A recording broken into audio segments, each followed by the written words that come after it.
नमस्कार. प्राईम पॉइंटमध्ये मी सुहास आपल्या सगळ्यांचं स्वागत करतो. इराण, अमेरिका आणि इस्रायल या युद्धामध्ये जर अपडेट म्हणून तुमच्या समोर द्यायचं असेल तर मी तुम्हाला घाबरवणार नाही, पण आजची रात्र जी आहे ती इराणसाठी अत्यंत महत्त्वाची आहे. आजची रात्र ही इराणसाठी वैऱ्याची रात्र आहे आणि याला कारण ठरलंय ते डोनाल्ड ट्रम्प, अमेरिकेचे राष्ट्राध्यक्ष डोनाल्ड ट्रम्प यांनी ज्या पद्धतीचं वक्तव्य केलेलं आहे. या वक्तव्याने एक तर डोनाल्ड ट्रम्प यांची खूप चेष्टा सुद्धा होतीये, पण या वक्तव्यामुळे जग चिंतेत सुद्धा आलेलं आहे. आणि ते वक्तव्य डोनाल्ड ट्रम्प यांनी पत्रकार परिषदेमध्ये केलंय. त्यांनी ज्या पद्धतीची भाषा वापरली आहे या भाषेबद्दल त्यांच्यावर प्रचंड टीका होतीये. पण डोनाल्ड ट्रम्प यांनी या पत्रकार परिषदेमध्ये असं सांगितलेलं आहे की हॉर्मुझच्या सामुद्रधुनीबद्दल इराणनी जर का कोणताही फेरविचार केला नाही तर पुढच्या काही तासांमध्ये, म्हणजे आज रात्री 8 वाजता, मंगळवारी रात्री 8 वाजेपर्यंत आम्ही इराणला मुदत देतो आहोत. पण इराणने जर का या बाबतीमध्ये गांभीर्याने विचार केला नाही तर मंगळवारी रात्री 8 नंतर आम्ही इराणवर अशा पद्धतीचा मारा करू की इराण बेचिराख होऊन जाईल, इराण पाषाण युगामध्ये जाईल. इतका मोठा सज्जड दम हा डोनाल्ड ट्रम्प यांनी इराणला दिलेला आहे. आता डोनाल्ड ट्रम्प यांचा एकूण स्वभाव बघता, एकूण अहंकार बघता आणि तो काय विचित्र डोक्याचा माणूस आहे हे आता जगाला कळायला लागलेलं आहे. आणि त्यामुळे डोनाल्ड ट्रम्प काय करेल याची कोणीच खात्री देऊ शकत नाही. आणि म्हणून मी म्हटलं की इराणसाठी आजची रात्र ही वैऱ्याची आहेच. पण डोनाल्ड ट्रम्प यांनी म्हटल्यानुसार जर का इराणवर अत्यंत भयानक असे हल्ले केले तर जगाला याची किंमत मोजावी लागणार आहे. कारण त्यानंतर हे युद्ध कोणत्या थराला जाईल हे कोणीच सांगू शकत नाहीये. मग असं आज काय घडणार आहे? आज रात्री नेमकं असं काय घडणार आहे की ज्यामुळे इराण बेचिराख होऊ शकतो?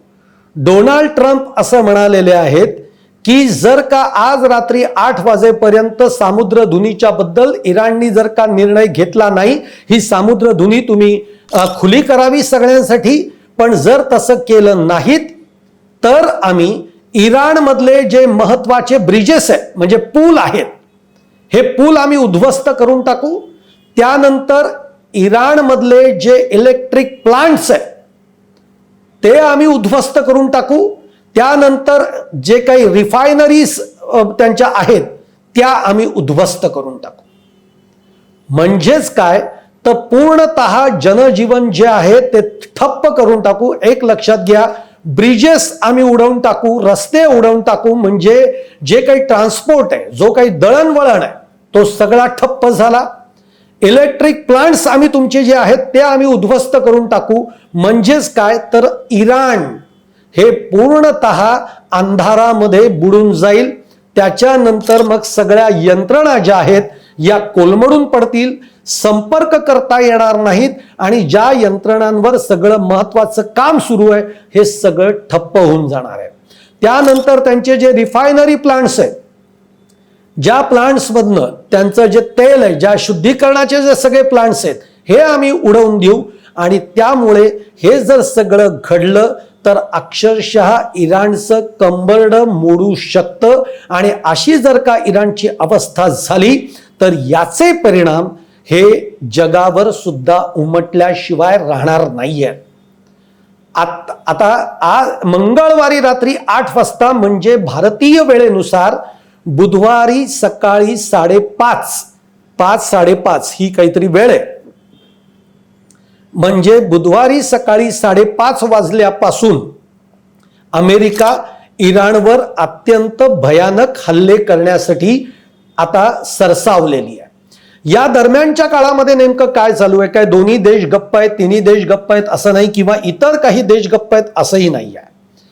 आज जे काही आखाती देश आहेत, मग त्याच्यामध्ये UAE असेल, पाकिस्तान आहे, तुर्की आहे, हे सगळे जण एकतर काही लोक इराणवर दबाव आणतायत, इराणशी बोलणी करतायत, काही UAE सारखे, बहरीन सारखे जे देश आखाती आहेत ते अमेरिकेवर दबाव आणतायत की अशा पद्धतीने काही घडू नये.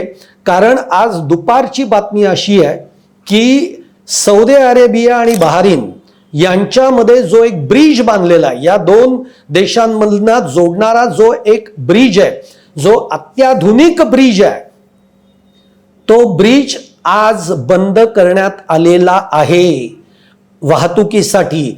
याचाच अर्थ जर आपण काय घ्यायचा असं जर आपण म्हटलं तर याचा अर्थ असा होतो की अमेरिका एकतर इराणवर हल्ला करू शकतं, त्या तयारीमध्ये अमेरिका आहे. आणि दुसरी गोष्ट, यातला दुसरा अर्थ असा आहे की इराण अमेरिकेनं दिलेल्या या धमकीकडे गांभीर्याने बघत नाहीये. गांभीर्याने सोडाच, इराणने तर अमेरिकेच्या या धमकीची खिल्ली उडवलेली आहे. इराण म्हणतंय 8 वाजेपर्यंत कशाला वेळ घालवताय, त्याच्या आधीच तुम्हाला जे काही करायचंय ते तुम्ही करायला मोकळ्यात, आम्ही तुम्हाला घाबरत नाही. एक लक्षात घ्या, अशा पद्धतीने इराणने अमेरिकेला धमकावलेलं आहे. त्यांची जी काही धमकी आहे त्याला धुडकावून लावलेलं आहे. आत्तापर्यंत आता एवढं का होतंय, इराण अशा पद्धतीने का अमेरिकेच्या धमक्यांना धुडकावून लावत आहे, तर आत्तापर्यंतच्या युद्धामध्ये इराण हे अमेरिकेपेक्षा वरचढ ठरलेलं आहे. आज एक लक्षात घ्या, जे अमेरिकेला वाटलं होतं ते आज महिना उलटून गेला तरी इराणचं जेवढ्या प्रमाणामध्ये नुकसान अमेरिका करू पाहत होती त्या पद्धतीचं नुकसान अमेरिका करू शकली नाही. जी राजवट उलथवून टाकायची होती ती उलथवून टाकण्यामध्ये अमेरिकेला यश आलेलं नाही. समुद्रधुनीमधला जो काही सगळा तेल जहाजांचा, व्यापारी जहाजांचा सगळा जो प्रवास आहे तो आम्ही सुरक्षितपणे पुढे नेऊ असं जे अमेरिकेला वाटत होतं ते इराणने घडू दिलेलं नाही. आणि त्यामुळे आज जगामध्ये तेल व्यापार जो आहे, गॅसचा जो पुरवठा आहे, इतर माल वाहतूक जी आहे ती ठप्प होऊन पडलेली आहे. त्यामुळे इराण आत्तापर्यंतच्या या युद्धामध्ये वरचढ ठरलेला आहे. अमेरिकेला जे वाटत होतं की इराणकडे लांब पल्ल्याची जी काही मिसाईल्स नाही आहेत तेही इराणनी दाखवून दिलेलं आहे की आमच्याकडे अत्यंत लांब पल्ल्याची मिसाईल्स आहेत की आम्ही इस्रायलवर ती डागू शकतो. एवढंच नाही तर आम्ही अमेरिकेवर सुद्धा ती डागू शकतो. त्यामुळे इराण हा अत्यंत वरचढ आहे. आता काही आखाती देशांकडनं, काही युरोपियन देशांकडनं हे युद्ध थांबावं यासाठीचे प्रयत्न चालू आहेत. आता अमेरिकेकडनं इराणला एक प्रस्ताव सुद्धा 2 दिवसापूर्वी गेला होता की आपण 48 दिवसांसाठीचं सीज फायर करूयात, म्हणजे युद्ध थांबवूयात. आणि मग त्यानंतर आपण तिन्ही देशांचे, इस्रायल, अमेरिका, इराण, त्यांचे जे काही पदाधिकारी आहेत, त्यांचे जे काही संरक्षण खात्याचे नेते आहेत, मंडळी आहेत, अधिकारी आहेत, यांच्यामध्ये आपण एक चर्चा घडवूयात. त्या चर्चेतनं मार्ग काढण्याचा प्रयत्न करूयात. 48 दिवसांसाठी आपण सीज फायर करूयात. परंतु मग ह्या काही, आणि त्याच्यामध्ये मग अमेरिकेने काही अटी टाकलेल्या आहेत. त्या अटी काय आहेत, तर एक तर समुद्रधुनी तुम्ही खुली करा, ही पहिली अट आहे. तुम्ही आखाती देशांवर जे हल्ले करतायत ते हल्ले थांबवा. तुम्ही आमच्या आखाती देशांमध्ये असणारे जे तळ आहेत त्याच्यावर जे हल्ले होत आहेत ते हल्ले तुम्ही थांबवा. अशा पद्धतीच्या अमेरिकेच्या ज्या काही अटी आहेत या अटी इराणने धुडकावलेल्या आहेत. इराणने उलट 10 अटी अमेरिकेच्या समोर ठेवलेल्या आहेत की आम्ही हे 48 दिवसांचं वगैरे सीज फायर आम्ही मान्य करत नाही, युद्धबंदी आम्ही मान्य करत नाही. तुम्हाला युद्धबंदी करायचीच असेल तर ती कायमस्वरूपी करा. ही पहिली आमची अट आहे. दुसरी अट अशी आहे, ज्या हॉर्मुझ खाडीबद्दल तुम्ही बोलताय, ज्या समुद्रधुनीबद्दल तुम्ही बोलताय, या समुद्रधुनीवर इराणचाच कब्जा राहील, हे देखील इराणने ठणकावून सांगितलेलं आहे.